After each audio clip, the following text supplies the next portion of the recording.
Assalamualaikum warahmatullahi wabarakatuh. Perkenalkan, kami dari kelompok 6 akan menjelaskan tentang aplikasi gradien, divergensi, dan curl, di mana gradien, divergensi, dan curl ini merupakan diferensiasi dari sebuah vektor. Oke, sebelumnya perkenalkan dulu, nama saya Marcella Sinentia Putri, bersama 5 orang saya yang lain, yaitu Yali Yulvita, Dimas Hamtadi, Vika Fikriya Riasti, Muhammad Aidan Dava, dan Rodri Grace Breng, yang akan menjelaskan materi yang lainnya. Assalamualaikum warahmatullahi wabarakatuh. Perkenalkan, nama saya Muhammad Aidan Dava, NPM 1906300800, Teknik Komputer 2019. Nah, pada kesempatan kali ini saya ingin menjelaskan tentang gradien dan pengaplikasiannya. Nah, gradien itu dapat dinotasikan sebagai berikut. Kalau yang kita cari itu nabla dari pi, maka dapat kita nyatakan bahwa nabla pi tersebut adalah do pi per do xii terus tambah do pi per do yj tambah do pi per do zk. Nah, selanjutnya sifat-sifat gradien. Saya akan menampilkan sifat-sifat gradien. Nah, sebenarnya ada beberapa lagi, tapi saya hanya menampilkan yang umum ini karena ya biasanya yang paling sering digunakan tuh ini. Oke. Nah, langsung masuk ke pengaplikasiannya. Potensial listrik dan medan listrik. Sebelumnya, pertama-tama medan listrik itu apa sih? Kalau kita ingat-ingat ya, nah medan listrik itu tuh efek yang ditimbulkan oleh keberadaan muatan listrik kayak elektron, ion, proton, nah dalam ruangan yang ada di sekitarnya gitu. Gradien potensial itu adalah suatu metode yang sederhana untuk mencari intensitas medan listrik dari potensial. Nah, jadi kalau kita mengetahui gradien potensial, nah kita tuh bisa mencari medan listrik. Nah, ini hubungannya tuh kayak gini. E sama dengan min gradien V. Nah, jadi kalau kita masukkan ke rumus yang awal-awal tadi, rumus gradien. Nah, yang ini nih bisa kalau kita masukin jadinya, nah kayak gini. E sama dengan min do V per do X tambah do V per do Y tambah do V per do Z. Gitu. Selanjutnya, ini ingin berusaha mengilustrasikan aja. Jadi kayak gini, kalian pernah gak sih waktu SD tuh disuruh gosok-gosok kepala kalian pakai penggaris plastik? Nah, terus kalian tempel di potongan-potongan kertas, nah, ntar potongan kertas itu potongan kertas itu ditarik sama penggaris. Nah, itu tuh terjadi karena adanya muatan listrik.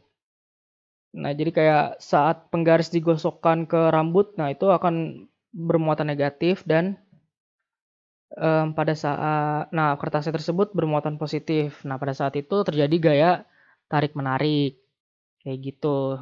Nah, gaya tarik-menarik itu dapat gaya tarik-menarik itu kan gaya listrik tuh disebutnya pada kasus ini ya. Nah, gaya listrik itu dapat digunakan rumus gradien dari fungsi skalar. Nah, di mana fungsi skalarnya itu adalah potensial dari medan gravitasi.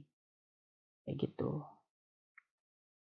Nah, pengaplikasian yang kedua itu ada potensial gravitasi dan medan gravitasi. Nah, medan gravitasi itu merupakan medan yang menyebabkan suatu benda bermassa mengalami gaya gravitasi.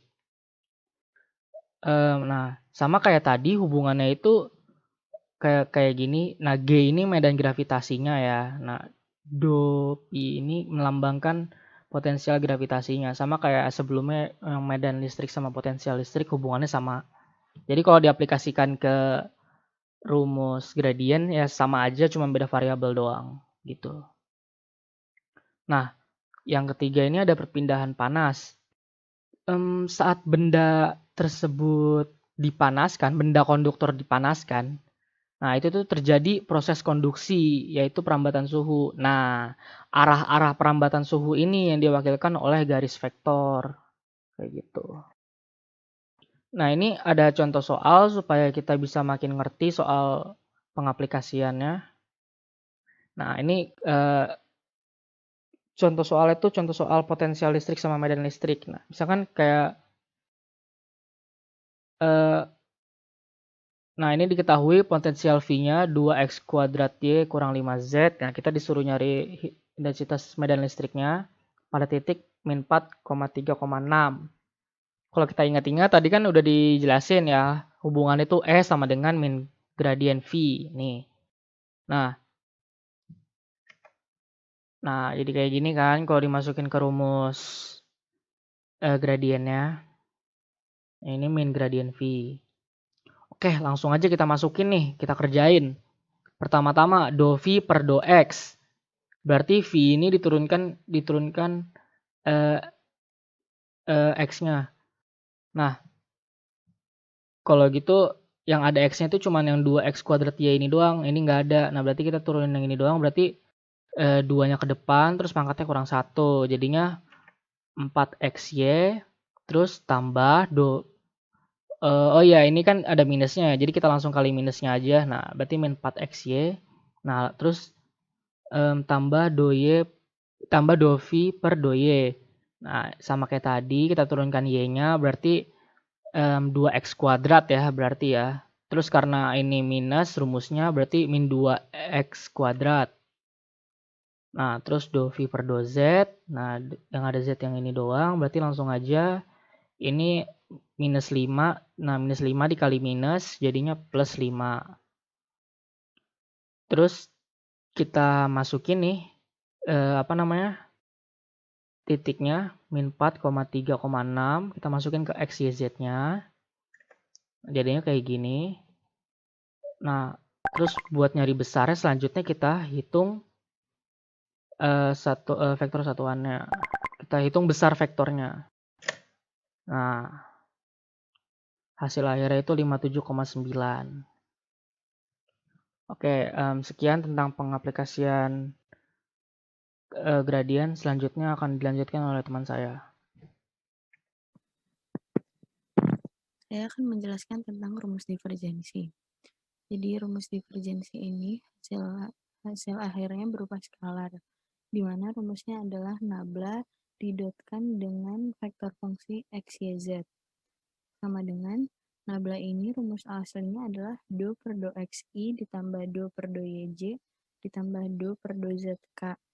Didotkan dengan vektor fungsi x, y, z. Maka dari itu, divergensi dapat dikatakan dengan rumus do V1 x, y, z per do x ditambah do V2 x, y, z per do y ditambah do V3 x, y, z per do z.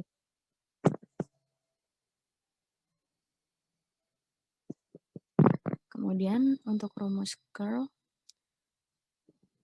dapat dikatakan bahwa curl itu adalah nabla di x.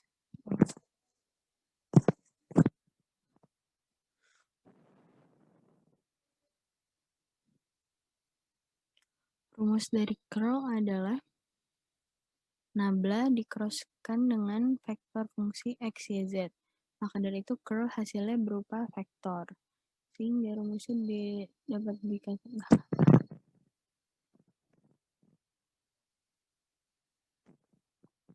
Selanjutnya adalah rumus curl.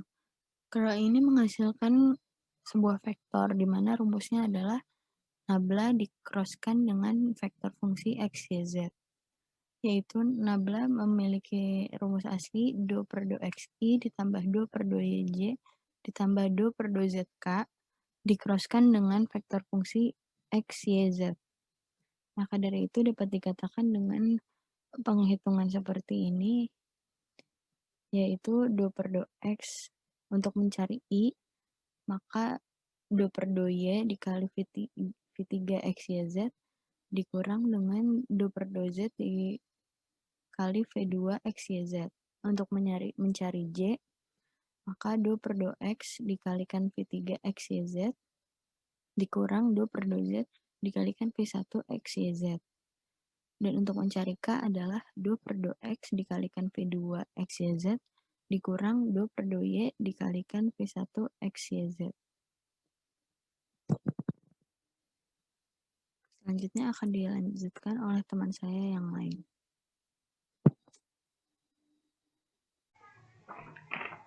Perkenalkan, saya Yeli akan menjelaskan tentang hukum Gauss. Hukum Gauss ini dia dapat menentukan besarnya sebuah flux yang melalui suatu bidang. Hukum Gauss ini dapat menyatakan bahwa besar dari flux listrik yang melalui sebuah bidang akan berbanding lurus dengan kuat medan listrik pada bidang tersebut.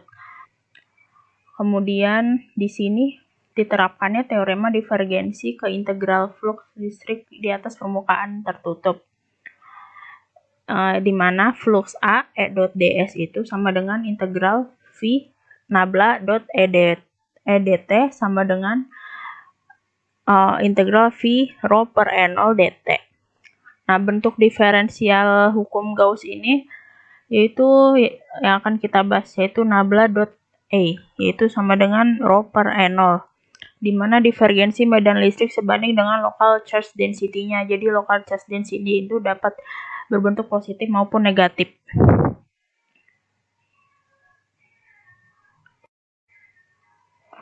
Kemudian Poisson equation, di mana pada Poisson equation ini dia mengganti E dengan min nabla pada differential form dari Gauss law yang akan menjadi nabla kuadrat V sama dengan nabla dot nabla V sama dengan min nabla dot E yang akan menghasilkan min rho per N0. Pada turunan kedua dari elektrostatik potensial ini sebanding dengan local charge density. Elektrostatik potensial ini adalah memindahkan unit muatan listrik dari titik acuan ke titik tertentu dalam medan listrik tanpa menghasilkan percepatan. Lalu pada Poisson equation juga tidak adanya free charge, maka akan tereduksi menjadi persamaan Laplace, yaitu menghasilkan rumus nabla kuadrat V sama dengan 0.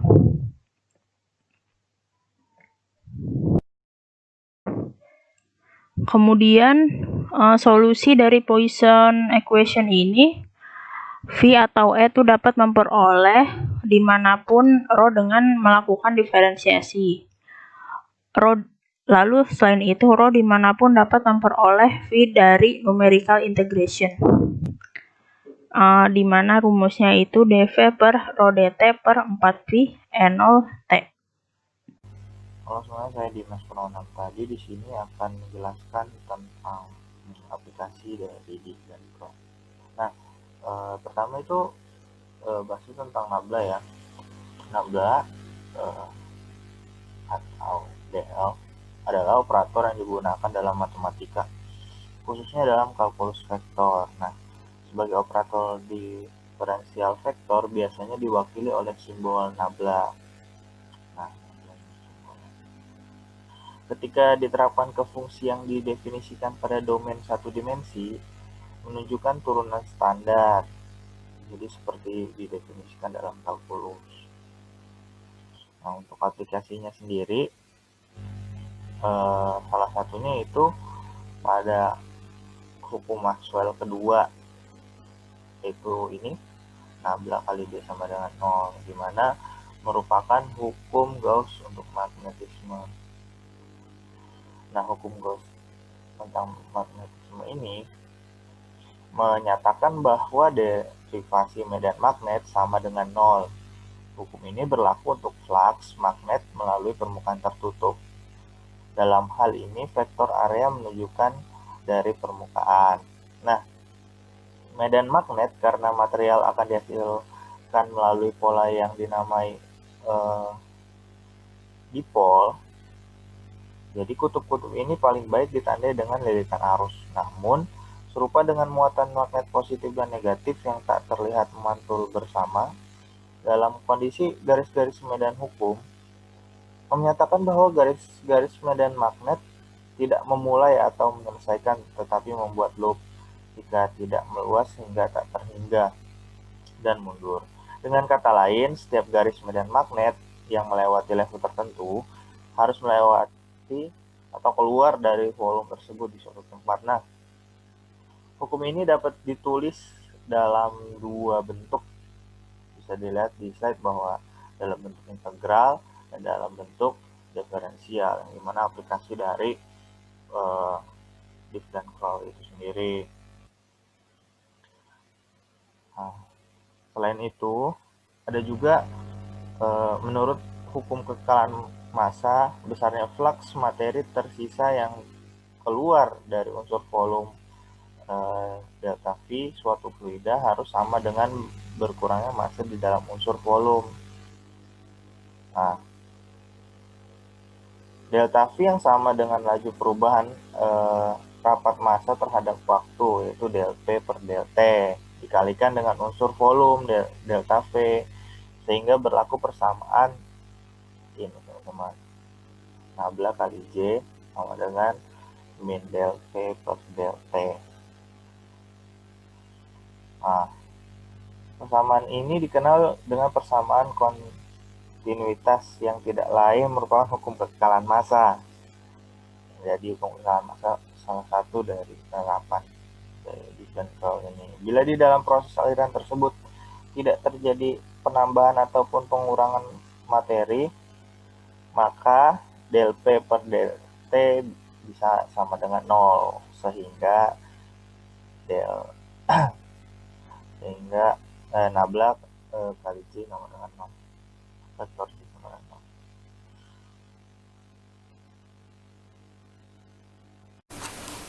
0. Assalamualaikum warahmatullahi wabarakatuh. Perkenalkan, nama saya Vika Fikri Aryasi dengan NPM 1906331, anggota dari kelompok 6. Di sini saya akan menjelaskan mengenai aplikasi curl pada induksi elektromagnetik. Nah, apa sih induksi elektromagnetik itu? Induksi elektromagnetik adalah fenomena timbulnya arus listrik karena adanya perubahan pada flux magnetik yang melintasi medan magnetik. Flux magnetik sendiri adalah banyaknya garis gaya magnet yang menembus suatu bidang. Nah, seperti dilihat pada gambar, apabila kutub utara magnet digerakkan memasuki kumparan, maka akan menyebabkan jarum galvanometer akan berubah atau menyimpang suatu arah.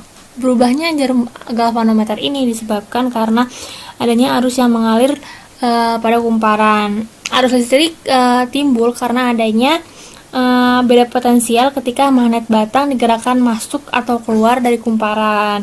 Nah, beda potensial yang timbul itu disebut juga dengan gaya gerak listrik induksi atau GGL induksi. Nah, pada induksi elektromagnetik terdapat hukum Faraday yang menyatakan bahwa waktu dapat mengubah medan magnet yang dapat menciptakan medan listrik. Nah, seperti yang tadi dijelaskan, GGL induksi adalah gaya gerak listrik yang timbul akibat adanya perubahan garis-garis gaya magnet atau karena adanya beda potensial. Persamaan umumnya adalah GGL sama dengan min dou flux dibagi dou T. Nah, flux sendiri ini adalah integral medan magnet dikali N adalah kumparan, dan dA atau elemen dari luas permukaannya. Sehingga persamaan umumnya bisa ditulis seperti ini. Nah, secara umum, hubungan antara gaya elektromagnetik yang dikenal sebagai GGL dalam loop kawat dalam medan listrik dinyatakan sebagai GGL sama dengan integral tertutup dari E atau medan listrik dikali dengan dL atau elemen dari panjang kumparannya, sehingga GGL-nya diganti menjadi integral tertutup E dikali dot dL sama dengan minus dou per dou T integral B atau medan magnet dikali N dA. Lalu dengan menggunakan teorem Stokes disimpulkan bahwa tadi integral tertutup E-nya itu diganti menjadi integral nabla cross E atau medan listrik dot N dA sama dengan min dou per dt integral medan magnet atau B dot N dA. Nah, lalu menjadi nabla cross E atau curl E sama dengan min dou B atau medan magnet dibagi dengan dou T. Persamaan ini itu disebut juga dengan persamaan Maxwell yang ketiga.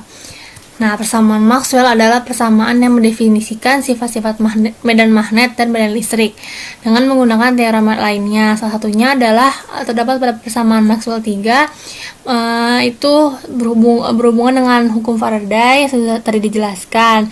Nah, persamaan Maxwell 3 itu menjelaskan perubahan medan magnet yang berubah terhadap waktu dengan menggunakan hukum Faraday atau dirumuskan sebagai berikut ini. Sekian presentasi mengenai aplikasi curl, dan akan dilanjutkan dengan teman saya. Perkenalkan, nama saya Rodriguez Priosnoto. Kali ini akan menjelaskan salah satu pengaplikasian curl, yaitu hukum Ampere. Hukum Ampere menyatakan bahwa sebuah medan magnet dihasilkan lewat arus listrik atau dengan mengubah medan listrik. Jika medan magnet dihasilkan melalui arus, maka besarnya sebanding dengan jumlah arus dan arus di semua permukaan tertutup. Rumusnya ialah integral tertutup B.dl sama dengan I_Enc, di mana I_Enc adalah arus yang mengelilingi permukaan tertutup, B merupakan medan magnet, dan L merupakan elemen panjang dari lintasan tertutup. Persamaan Maxwell mengembangkan konsep ini agar dapat digunakan dalam kasus perubahan medan listrik. Jika terdapat medan magnet yang mengelilingi sebuah kawat, maka kuat medan magnetnya akan menjadi I_Enc dibagi panjang lintasan medan magnet, yaitu 2πr. Teorema Stokes menyatakan bahwa jika terdapat medan vektor F dan permukaan S, maka dapat dinyatakan dalam bentuk curl F.ds. Dengan demikian, hukum Ampere dapat juga dinyatakan sebagai curl H.ds. Kita juga dapat menuliskannya sebagai integral permukaan dari kerapatan arus atau J, sehingga bersama menjadi seperti ini. Akhirnya kita mendapatkan curl B sama dengan J. Kita menambahkan perubahan kerapatan flux yang dinamakan JD, di mana JD sama dengan turunan parsial D terhadap T. J sama dengan permeabilitas vakum dikalikan dengan kuat medan, dan perubahan kerapatan berbanding terbalik dengan kuadrat kecepatan cahaya, sehingga didapatkan curl B sama dengan mu0J tambah 1/C kuadrat kali parsial D terhadap T. Baiklah, sekian presentasi dari kami. Kurang lebihnya mohon maaf. Wassalamualaikum warahmatullahi wabarakatuh.